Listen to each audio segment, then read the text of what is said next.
Welcome to the 10-Minute Treasure. My name is Jeff Pospisil, and this is the week after our annual conference for the Dakotas UMC. And I'm starting to get a lot of calls, a lot of emails about what exactly was approved, and especially what the costs are. That's what people normally ask me. So what exactly is the cost of disaffiliation? And so what I thought I'd do is I'd make a spreadsheet, because that's kind of what accountants do. That's what I like to do anyway, to help people out, help them understand this and get their own estimate as best as they can if they want to. So for the cost of disaffiliation, there's three components to this. First of all, there's the apportionments piece. Then there's the pension withdrawal liability piece. And then there's also the part where you're actually transferring the property over. So the cost for that. So for apportionments, what was approved is that a church needs to be current on their apportionments from January 2020 through whatever the disaffiliation date is. So by the way, the disaffiliation date, that there's going to be a specific agreement there, and there's going to be a date there. So it'll say October 31st or December 31st of whatever year. So that's the date that we're looking at. And that last month especially, it might just be an estimate, and that'll be fine. If we're off a couple bucks one way or another, I hope we don't worry about that. Then there's also the second part of that is an additional 12 months, and instead of at our current rate, which is 15%, it's going to be 3%. So again, our apportionments for the Dakotas UMC, it's calculated on current operating income, and I'm going to include a couple of links to help you navigate that. So there's one that says what is and is not operating income, and then I'm going to include another one on a post that I did earlier this year. The second part is this pension withdrawal liability, and that is based on the years of service for pastors that actually served your church. So years of service for pastors that actually served your church. And if there is a living beneficiary from their service, so if they or their spouse is alive, then those count. If they're not living, so yeah, if John Wesley served your church, guess what? Those years of service wouldn't count because he's gone. But if your pastor or their spouse is living, then that would count. And we update this. I update this annually. I get an actuarial report in September, and I do the calculation. And currently, it's at $1,169 per year of service. And then the last one is this property transfer. And what we voted on and approved is $1, just $1. So plus, and this is going to be the more expensive part, is the church is responsible for any legal expenses relating to that. So any deeds changes or anything like that. And you might budget $1,000 or whatever for that. All right, so here is the cost of disaffiliation calculator for the Dakotas UMC. So this is very specific to the Dakotas. And you're going to see these little highlighted cells here, this little off yellow type of color. And those are the ones where it's fine to go ahead and plug in numbers, and you won't mess anything up too bad. So there are a number of formulas in here. So like here's just the formula to calculate apportionments. Here's how much is due. So let's go ahead and start with operating income. I'm going to include a link there to help define what income is subject to apportionments. And so that'll be available. But I just pulled up a church, and in 2020, they had $220,000 of operating income. And in 2021, they happen to have about $237,000. Nice round numbers, huh? And then these next two, it really depends on when you would think your church is planning on disaffiliating. You know, so let's just say you were planning on disaffiliating as of December 31st of 2022. You might go ahead and just say, well, as an estimate, we'll just assume the same as 2021, unless you have a different reason for picking a different number. You know, but if you were planning on maybe choosing September 30th of 2022, you might say, go ahead and divide this by 12 and multiply it by 9. So divided by 12 months, multiply it by 9 months because it's the end of September. And that would give you at least an estimate, because all we're looking for here is an estimate. Or again, if you were looking at leaving midway through 2023, right after annual conference, you could just go ahead and divide this by 2, and that would give you a halfway mark.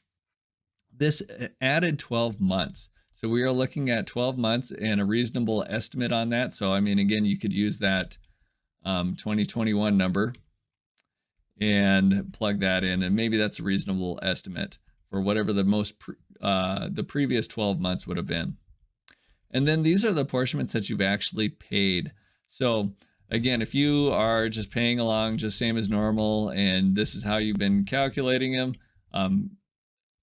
let's just say that's your plan, is to continue paying them as usual, up until the date of disaffiliation. Then all you'd have left over is that it added 12 months. So in this case, it's 7,110. But let's just say, for example, that you were underpaying either because you couldn't afford to, or maybe you were withholding for a purpose. So maybe we paid 25,000 one year and 25,000 the next year, and maybe that's what you just do, is you plug in 25,000 and you assume that's good enough. Well, then that gives you a different number for the amount that you have underpaid for all those years. Yeah. And there's nothing, by the way, let's just say, for example, that for whatever reason, you've been making a mistake for the last couple of years, and you've been overpaying your apportionments. And you've watched went through what is operating income and what isn't operating income subject to apportionments, and maybe that's what you end up having.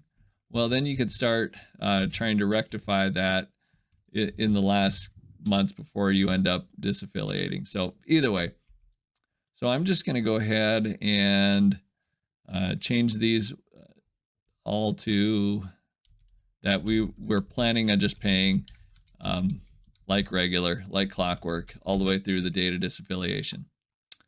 Now let's look at this pension liability. I'm going to scroll a little bit, and I've calculated a lot of these, and on average, a church will have 40 to 50 years of service relating to their pension liability. That just seems pretty standard. You will have some exceptions every now and then, some higher, some lower, but normally it's at 40 to 50. And so I just plug in 45 here. And this number, again, I make it so you can adjust it. So if you have a church that, let's just say the church was launched 20 years ago, well, then it does make sense to maybe drop that to 20. But I mean, if your church has been around for 50, 100 years, I would probably leave that at that 45. And again, all we're looking for is an estimate. I can give you a better, more accurate estimate, but this is just for you to do, to give you an idea on your own. The percent of charge. So let's just say you are a church that is serving, let's just say that you have a pastor that serves 2 different churches, and you are 50% of that charge. So you pay 50% of the costs. So that's where you would adjust that. So if you're 50% or 75% or 90%, whatever has been your normal history, go ahead and plug that in there. And then there's this adjustment one, and that's for all the other weird stuff that happens among churches. So for example, let's just say you're a church that normally has an associate pastor. So maybe then you might adjust that up to 200%, because chances are it's going to be double that 45. Or maybe you're a church that you're a federated church. So every other time you have a pastor of a different denomination. So maybe then that makes more sense to put that down at 50%. Or let's just say in your most recent history over the last 10 years, maybe you've had retired pastors or lay supply pastors for the last 10 years. So maybe we want to discount that, make an adjustment that way. So this is just kind of a judgment call. And again, this is just to get you in the ballpark.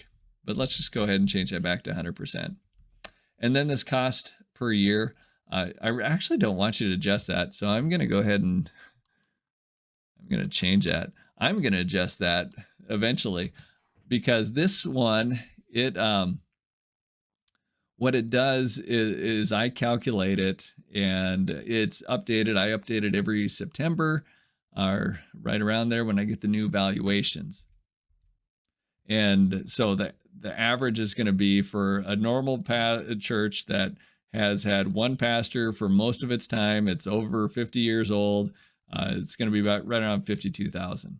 So assuming you're not sharing your pastor with another church. The property transfer cost, that's $1. Again, there's going to be some legal costs. So you're going to need to amend your articles of incorporation. That's a small fee. You're going to need to update your deeds. So I would go ahead and budget maybe at least $1,000 there. I don't know if that'll at least get you in the ballpark for just updating those property records, because you do want to update those. Otherwise, otherwise it'll cause you problems later on down the road. And then I just give you the grand total. So 59,716. All right. Hopefully you find this tool helpful. Again, it's just going to give you an estimate. And even when people call me up or email me, I'm giving them an estimate based on what I know at the time. And all the numbers I give, they're gonna have to be refined anyway. But this will let you do your own estimate, remove me as the bottleneck in this situation, and just even to understand the process, because maybe your church isn't at all concerned about disaffiliation, but they just want to know, how much is it going to cost such and such church that I heard was disaffiliating. Well, this is the process that they're going to go through. All right, till next time, God bless.